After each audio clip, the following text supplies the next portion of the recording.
Alors là, on va répondre à l'exercice numéro 10, page 197 de votre manuel. Dans cet énoncé, on vous demande de calculer la quantité de vernis qu'il faut utiliser pour peindre toute une cabane à oiseaux. Ça, c'est ce que l'on cherche. Maintenant qu'on sait ce que l'on cherche, il faut voir qu'est-ce que l'on sait. Qu'est-ce que l'on sait de cette situation? Ce que l'on sait, tout d'abord, c'est qu'il s'agit d'un prisme à base pentagonale. On dit à base pentagonale parce qu'on voit sur le dessin une face en forme de pentagone et à l'arrière, il faut avoir conscience qu'il y a une autre face à base pentagonale. Et les faces des prismes sont isométriques et parallèles. Donc elles ont les mêmes mesures et elles sont parallèles. Ensuite, ce que l'on sait qui est important à comprendre dans l'énoncé, c'est que le trou qui est ici, c'est un trou qui laisse rentrer les oiseaux et l'air de ce trou, donc l'air du trou, c'est 50,27 cm². Alors, il y a un trou sur la face de devant, mais on ne nous dit pas dans l'énoncé s'il y a un trou sur la face de derrière. Donc on suppose que la face de derrière, l'autre face pentagonale, est pleine, c'est-à-dire sans trou.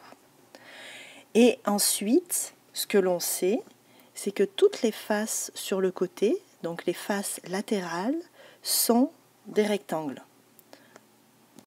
La dernière chose qu'il faut repérer dans l'énoncé, c'est que l'on nous dit que le vernis, c'est 1 ml pour 1 cm². Pour chaque cm² de la cabane, on va répandre 1 ml de vernis. Puisqu'on nous parle de cm², ça veut dire qu'il va falloir calculer l'aire de la cabane à oiseaux. Je vais commencer par l'aire latéral. Donc l'aire latéral, c'est l'aire des figures sur le côté. Et on a dit que les figures sur le côté, c'était tous des rectangles. Alors, l'aire d'un rectangle, c'est base fois hauteur. Ici, on me dit que ça vaut 25 cm. Et ici, c'est 10 cm. C'est 10 cm parce que, regardez, on me donne l'indication que mon pentagone mesure 10 cm de côté.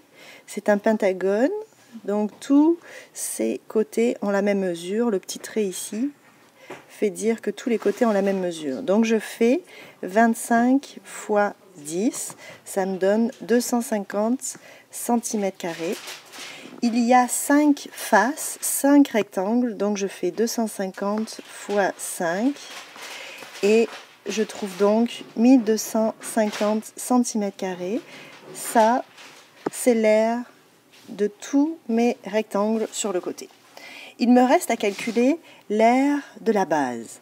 Alors, l'aire des bases, les bases ce sont des pentagones, donc on applique la formule du calcul d'aire d'un pentagone, d'un polygone.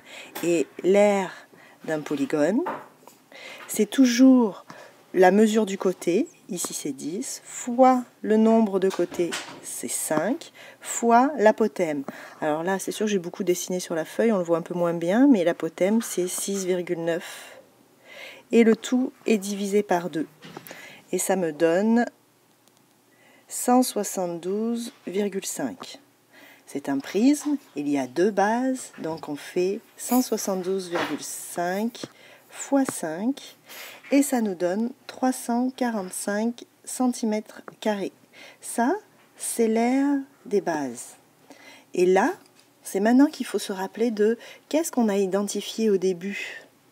On a identifié au début, dans ce que je sais, qu'il y avait un trou, parce qu'il faut bien que les oiseaux y rentrent dans la cabane.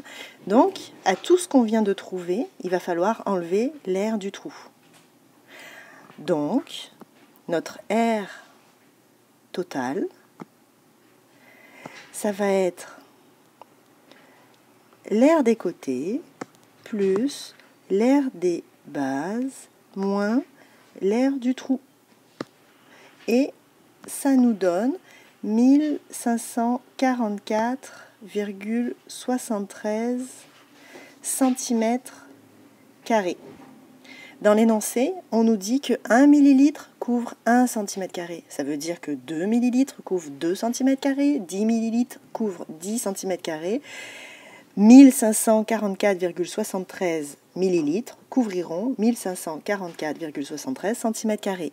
La réponse à donner, c'est il faut 1544,73 millilitres de vernis pour couvrir la cabane. On n'oublie jamais de répondre par une phrase à un énoncé.